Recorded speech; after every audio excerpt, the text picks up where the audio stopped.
अस्सलामुअलैकुम स्टूडेंट्स। उम्मीद है कि आप सब लोग खैरियत से होंगे। हम आज डॉपलर इफेक्ट के रिमेनिंग जो केसेस हैं उनको डिस्कस करेंगे।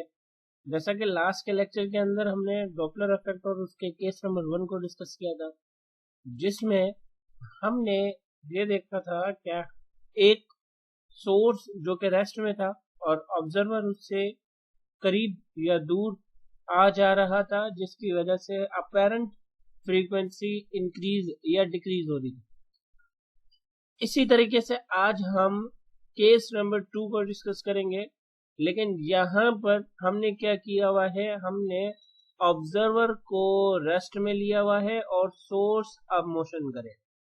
ठीक है, इस तरीके से हमारे पास दो टाइप्स बनेंगे इस केस के, जिसमें सबसे पहले सोर्स जो है वो स्टेशनरी लिसनर या हम कह लेंगे स्टेशनरी ऑब्जर्वर की तरफ मूव करेगा। ठीक है, आप सबसे पहले इस फिगर को समझे कि यहाँ पर मौजूद हमारे पास एक ऑब्जर्वर है, ठीक है, जो कि स्टेशनरी है, और ये एक सोर्स है जो कि फिल वक्त हमने इसको स्टेशनरी रखा है। आप देखेंगे जब इसने स्टेशनरी, ये सोर्स स्टेशनरी है, तो यहाँ पर इसके जो वेव फ्रंट्स हैं, यानी कि ये जो वेव यहाँ तक पहुंच रही है, वो एक हम कंसीडर कर लेते हैं कि ये हमारे पास वो वेवलेंथ है जिससे सोर्स से निकलने वाला साउंड ऑब्जर्वर तक पहुंच रहा है। ठीक है, और सोर्स इस वक्त रेस्ट में, लेकिन हमारे केस के अंदर तो सोर्स मूव कर रहा है टुवर्ड्स द स्टेशनरी लिस्ट। तो जब ये सोर्स मूव करेगा स्टेशनरी सोर्स की तरफ, तो आप देखेंगे यहाँ पर मौजूद जो कंप्रेशन और रेयर फ्रैक्शंस हैं ये चेंज होंगे। आई मीन के जो वेवलेंथ इस वक्त है वो वेवलेंथ चेंज हो जाएगी, और अगर हम इसे विजुलाइज करना चाहें तो हमें जो न्यू वेवलेंथ मिलेगी वो कुछ इस तरीके से मिलेगी। आप देखेंगे यहाँ पर जो कंप्रेशन और रेयर फ्रैक्शंस हैं वो एक दूसरे के करीब आ गए हैं, यानी कि जो बड़ी वेवलेंथ थी अब वो वेवलेंथ क्या हो गई है, अब वो वेवलेंथ छोटी हो गई है। यहाँ पर हम इस पर्टिकुलर पॉइंट्स पर ये देख भी सकते हैं कि वेवलेंथ पहले बड़ी थी, अब वो वेवलेंथ क्या हो गई है, छोटी हो गई।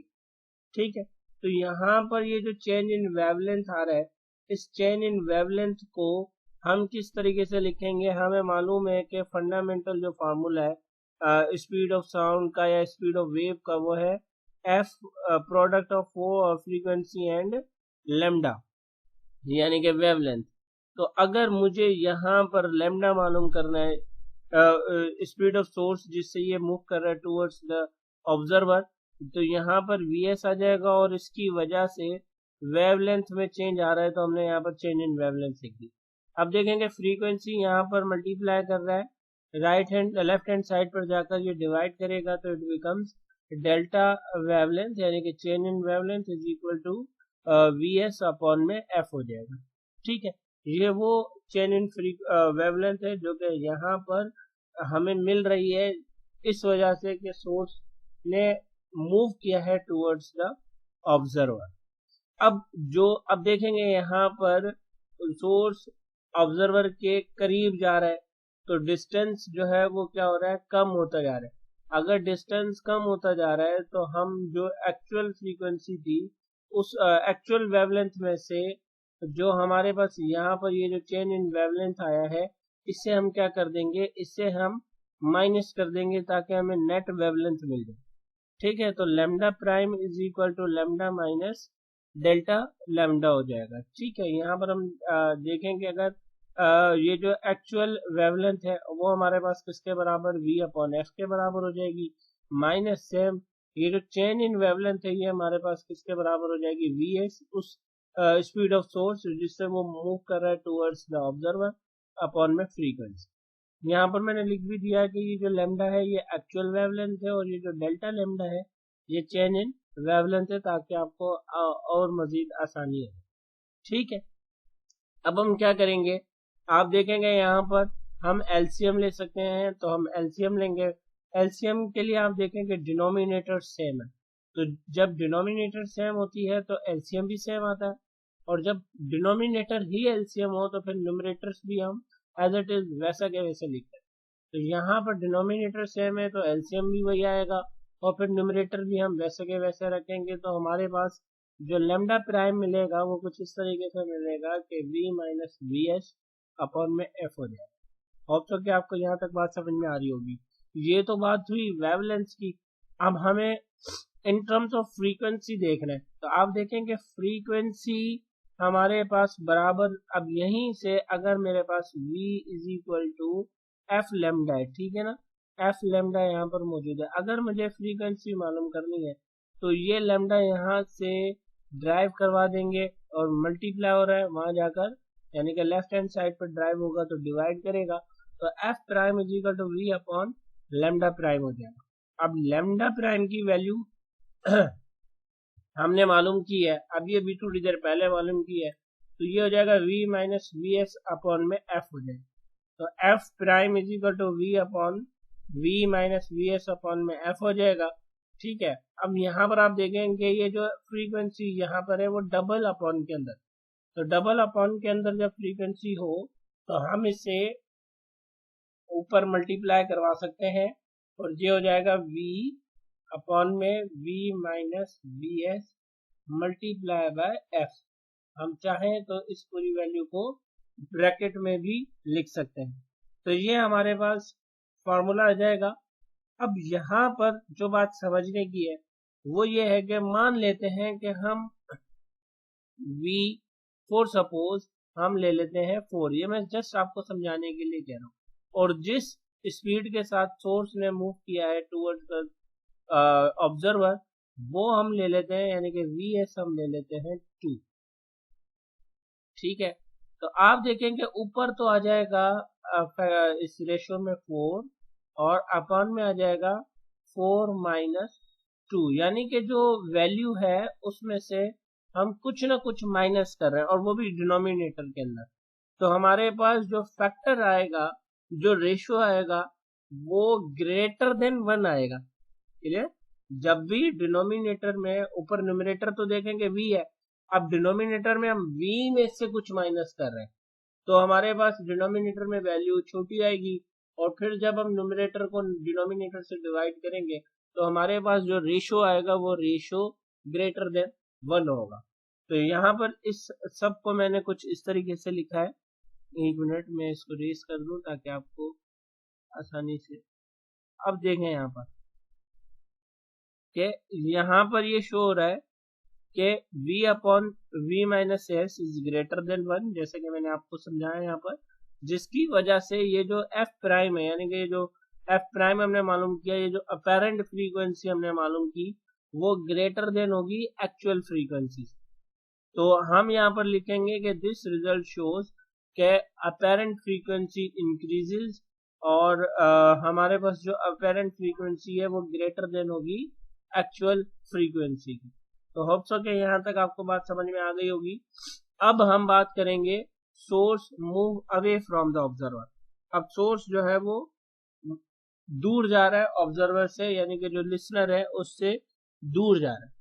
तो यहाँ पर आप देखेंगे जब सोर्स उसी वीएस के साथ अवे फ्रॉम द ऑब्जर्वर जाएगा तो जो विजुअलाइज हम करेंगे वो कुछ इस तरीके से करेंगे, और ये देखें कि जो वेवलेंथ हमें मिल रही है वो वेवलेंथ इसके निस्बत जो है वो बढ़ रही है, बड़ी हो रही है, क्लियर। तो यहाँ पर जो चेंज इन वेवलेंथ आ रहा है वो हमारे पास इंक्रीज हो रहा है, आई मीन के बढ़ रहा है, वेवलेंथ हमें ज्यादा मिल रही है। तो if source move away from the observer then the wavelength of the sound increases, wavelength increase हो रही है, तो delta lambda is equal to V S upon f, जैसे कि हम पहले भी टाइप नंबर 1 के अंदर करके रहे हैं। तो यहाँ पर देखिए आपके delta lambda is equal to V S upon F आ जाएगा। अब इसी तरीके से अब क्या हो रहा है कि डिस्टेंस बढ़ रहा है, ऑब्जर्वर और सोर्स के बीच में जो डिस्टेंस है वो बढ़ रहा है। तो जब डिस्टेंस बढ़ेगा, वेवलेंथ बढ़ रही है, तो हम जस्ट क्या करेंगे कि इन एक्चुअल वेवलेंथ और प्लस में ये जो चेंज इन वेवलेंथ आ रहा है उसके बीच में हम प्लस यूज कर देंगे, यानी कि हम उनको ऐड कर देंगे, क्लियर। अब actual frequency v upon F के बराबर plus same change in wavelength हमारे पास बराबर है वी एस अपॉन एफ के। अगेन हम यहाँ पर एलसीएम लेंगे, तो एलसीएम में डिनोमिनेटर ही एलसीएम आएगा, तो न्यूमरेटर्स भी हम वैसे के वैसे एज इट इज रखेंगे। तो lambda prime is equal to we plus V S upon में एफ आ जाएगा। अब यहाँ पर जैसे हमें मालूम है, अगर फ्रीक्वेंसी मालूम करने का जो फॉर्मूला है वो हमने देखेंगे F prime is equal to we upon lambda prime आ जाएगा। अब लेमडा प्राइम की वैल्यू हमने मालूम की हुई है, यहाँ पर अभी मालूम की है, तो हम उसे सब्स्टिट्यूट कर देंगे और सब्स्टिट्यूट करने के बाद हो जाएगा f prime is equal to we upon we plus V S upon में एफ। अगर डबल अपॉन के अंदर है तो ये ऊपर जाकर मल्टीप्लाई होगा, तो हमारे पास जो अपेरेंट फ्रीक्वेंसी का जो फॉर्मूला मिलेगा वो हमें क्या मिलेगा, v upon we plus s multiply by f. यहाँ पर आप देखें कि न्यूमरेटर में जो वैल्यू है उससे डिनोमिनेटर में स्पीड ऑफ सोर्स प्लस हो रही है। क्लियर? तो हमारे पास जो रेशो आएगा वो 1 से लेस देन आएगा, क्योंकि डिनोमिनेटर में वैल्यू बड़ी हो जाएगी। अगर मान लेते हैं हम दोबारा वही के यहाँ पर 4 ले लेते हैं, हम v की वैल्यू 4 ले लेते हैं, और ये मैं लिख भी देता हूँ, v की वैल्यू 4 और vs की जो वैल्यू है ये हम 2 ले लेते हैं, तो आप देखेंगे ऊपर तो यहाँ इस रेशो के अंदर ऊपर तो 4 ही रहेगा, लेकिन नीचे 6 हो जाएगा, 4 प्लस 2, तो ये हो जाएगा 4 अपॉन 6, जो कि रेशो ग्रेटर देन 1 नहीं बल्कि लेस देन 1 आएगा, जो कि क्या शो कर रहा है कि apparent frequency less than actual frequency, यानी कि फ्रीक्वेंसी यहाँ पर क्या हो रही है, यहाँ पर फ्रीक्वेंसी डिक्रीज हो रही है, कम हो रही है फ्रीक्वेंसी। और कम क्यों हो रही है? क्योंकि source away from the observer जा रहा है। अब मान लें कि हम एक स्टेशन पर खड़े हैं और स्टेशन पर हम ट्रेन को आते हुए देख रहे हैं, एक लोकोमोशन हो रहा है। अब उसमें क्या हो रहा है कि जैसे जैसे ट्रेन सायरन बजाती हुई हमारे करीब आ रही है तो हमें फ्रीक्वेंसी हाई पिच की सुनाई दे रही होती है, और फिर जैसे ही वो हमसे क्रॉस करके दूर जा रही होती है तो हम देखते हैं कि वही अब जो साउंड है वो हमें कम पिच का सुनाई दे रहा होता है। अब हम आ जाते हैं केस नंबर 3 पर। ये केस हमारे पास क्या है, जिसमें सोर्स और ऑब्जर्वर दोनों मोशन कर रहे हैं।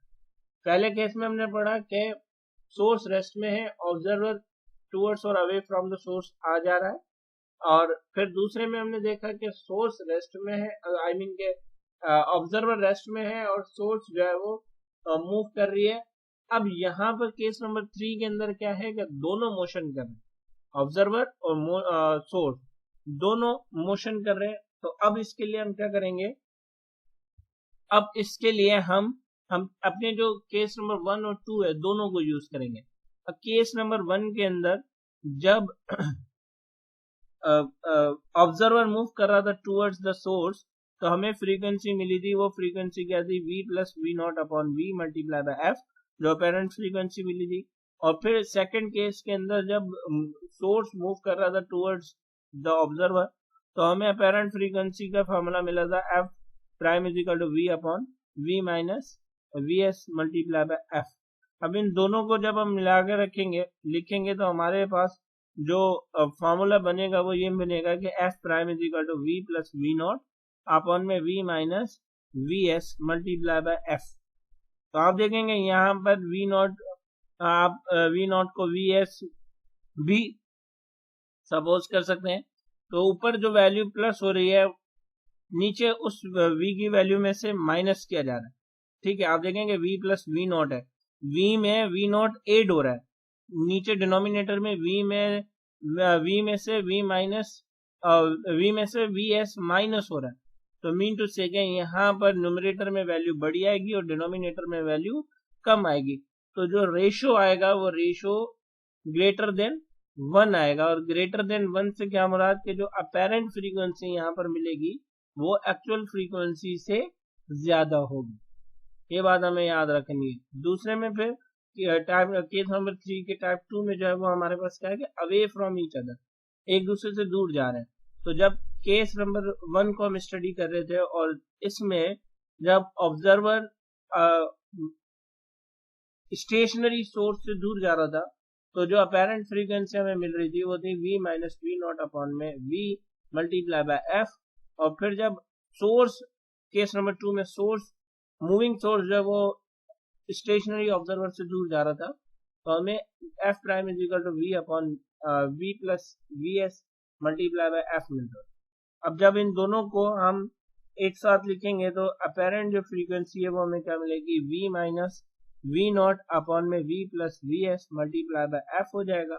विच मीन्स व्हाट के ऊपर देखेंगे न्यूमरेटर में v में से v नॉट माइनस हो रहा है, जबकि डिनोमिनेटर में v में वी एस प्लस हो रहा है। तो मीन टू से कि यहाँ पर न्यूमरेटर में वैल्यू छोटी और डिनोमिनेटर में वैल्यू बड़ी आ जाएगी, जिससे मुराद ये कि यहाँ पर इनका जो रेशियो आएगा वो लेस देन 1 आएगा। और लेस देन 1 से क्या मुराद कि जो अपेरेंट फ्रीक्वेंसी होगी वो एक्चुअल फ्रीक्वेंसी से कम होगी, यानी कि डिक्रीज हो रही हो। तो होप्स हो के यहाँ तक आपको ये दोनों केसेस बहुत अच्छे तरीके से समझ में आ गए होंगे, इवन फ्रॉम डॉपलर इफेक्ट से लेकर डॉपलर इफेक्ट के तीनों केसेस तक। नेक्स्ट के लेक्चर में हम एप्लीकेशंस ऑफ डॉपलर इफेक्ट को पढ़ेंगे। यहाँ तक अगर कोई ऐसी बात जो आपको समझ में ना आई हो तो आप मुझसे कमेंट सेक्शन में ज़रूर पूछ सकते हैं। इसके अलावा भी अगर आप मुझे कोई सजेशन देना चाहें तो आप मुझे कमेंट सेक्शन में ज़रूर बता सकते हैं। तब तक के लिए अल्लाह हाफिज़, थैंक यू सो मच।